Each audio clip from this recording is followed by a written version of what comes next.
Okay guys, in this video lesson we're going to take the last step in this unit, which is to now take this idea of levers and look at what kind of mechanical advantage do levers provide for us. Okay, so here we go.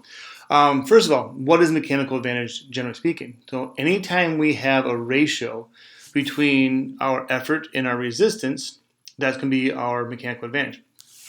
We've been talking about this in class already.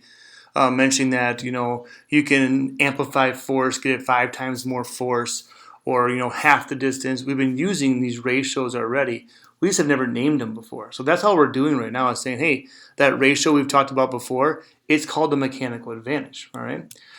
So if we take a look at our equation for this, the mechanical advantage of any machine is your force of resistance divided by your force of effort. Okay, which means if you have a resistance force that is greater than the effort force, so you put in less effort and you get out more force of resistance, then you have a mechanical advantage that's greater than 1. All right. If you have a scenario where the output force is less than the input force, okay, so your resistance force you get out of it is less than that, your mechanical advantage is less than 1. Okay. Now you might be thinking, why would I ever want a mechanical advantage of less than 1? Right? Don't I always want to amplify my force? And that's not always the case. There are lots of scenarios where we want to maybe have less output force than we have input force. Not because we want less force, because we want to gain on distance or displacement. Okay, a fork is a prime example of that. We have our hand, we make little micro adjustments with the fork when we eat, and that makes big differences as we actually get our food onto our forks. That's just a lever system there. Okay, one of our fingers acts as the fulcrum, the other one acts as the effort. So it's not hard for our fingers to pick up a piece of a carrot off the plate. So we want to get a range of motion gained. So we actually have a scenario there where our mechanical advantage is less than 1. Right? Sometimes simple machines don't have a mechanical advantage. Sometimes the ratio is 1 to 1. Okay? A good example of that would be like a teeter-totter. Right? As long as you put both people in the exact same spot on both sides and the fulcrum's in the middle, you have no mechanical advantage. However, it still is used to change the direction of force. So sometimes it's just easier for us to push down versus pull up. So we use a system to allow for that. All right, so here we go.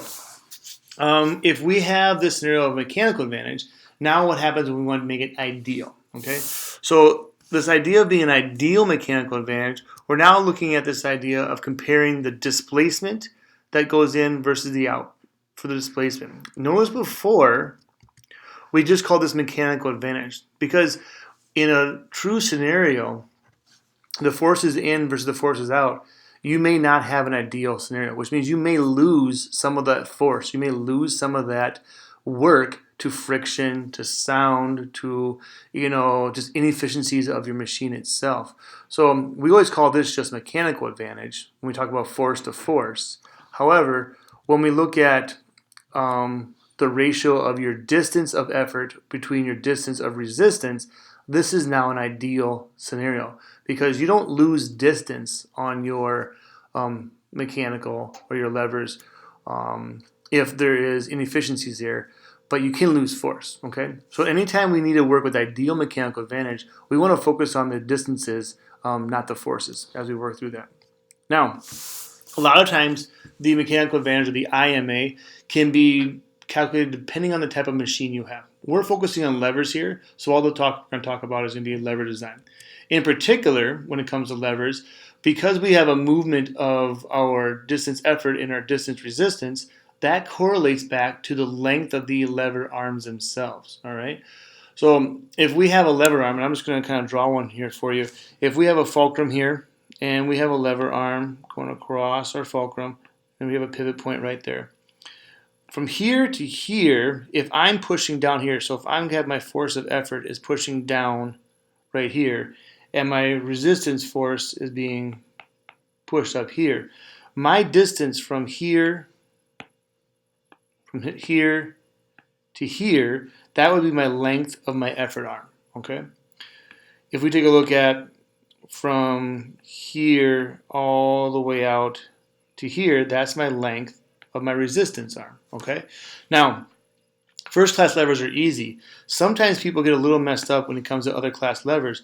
So if I draw my fulcrum out here now, and I am lifting upwards here, and I have resistance upwards, oh, sorry, backwards, resistance pulling back down on me here, how do my lever arms work out in this case? Okay, so let's take a look. Again, we use red for my effort. So my effort is here. So from here to here, that is my length of effort. Okay, my resistance always goes back to the fulcrum. Okay, so my resistance goes all the way from here all the way out to here. So that's my length of resistance here. All right. So that's two examples. If we take a look at the third example, we can draw up a third class lever too for you guys, just so we have them all in our kind of notes here. So here's another fulcrum.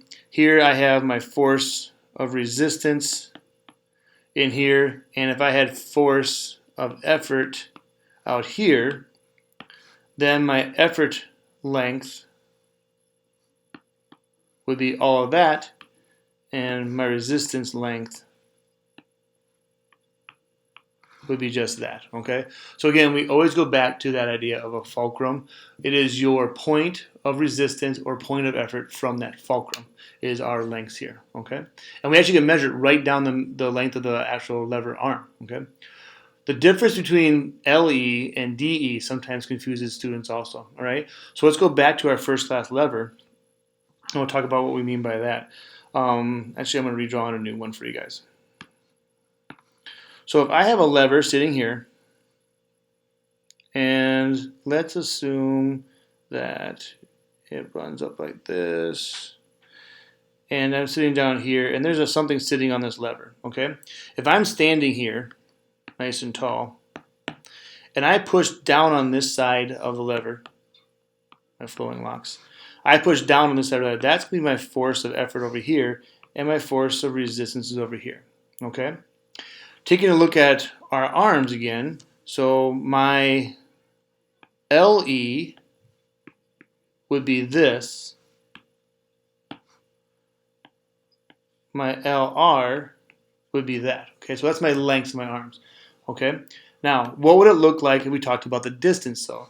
The distance of effort now would be from me pushing this down to the ground. So that would be the distance of my effort would be there.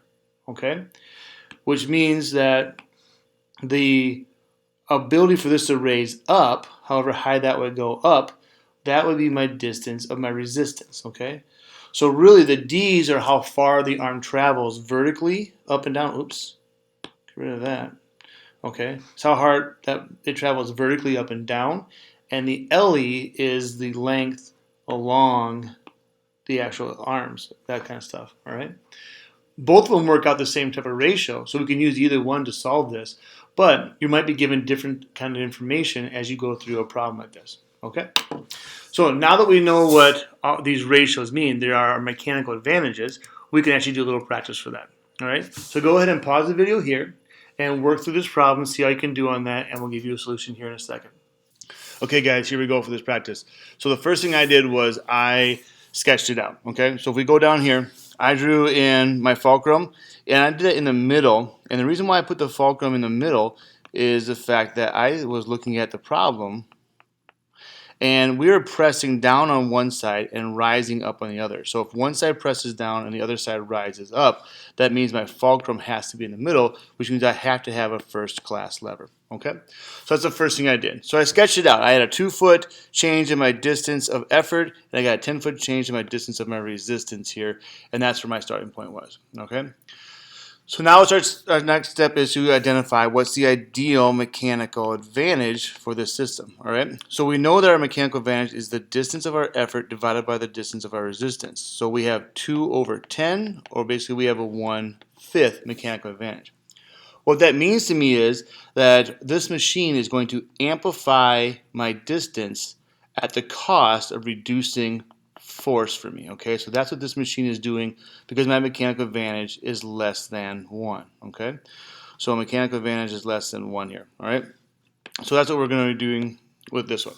All right, now the next part here is if my effort arm is 1 meter long, how long is resistance arm? Okay, so we know the ideal mechanical advantage is 1/5, And we know that mechanical advantage is equal to the length of your effort arm or the length of your resistance arm. Well, the length of my effort arm is 1, right? So this is 1 in here. So if that's 1, then my resistance arm has to be 5, all right? So that tells me that I have a 5.0 meter resistance arm here. Okay, so it's just a ratio. So all we're doing is looking at ratios here. So it's a 1 to 5. Okay, if this happened to be 3, then this would have to be 15 as we do it, because it's just a 1 to 5 ratio. That's what it happens to be. So in our case, we were 1 and 5 to make that happen. Okay, so that's the second part. The next part is the effort arm is the box has a weight of 50 newtons. How much force do you need? All right. So again, the IMA ideally here again is 1/5.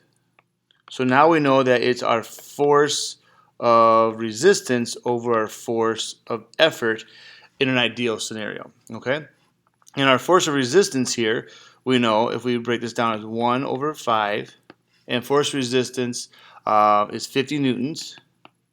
So what would go here? Okay, so what would this be? So you can do the algebra on it if you want to. I mean, you can go in here and say, we'll call that X, or this is our force of effort, and you can say that the force of effort equals 5 times 50. If you rearrange that, and it equals 250 newtons. Okay, so that's that one. Okay.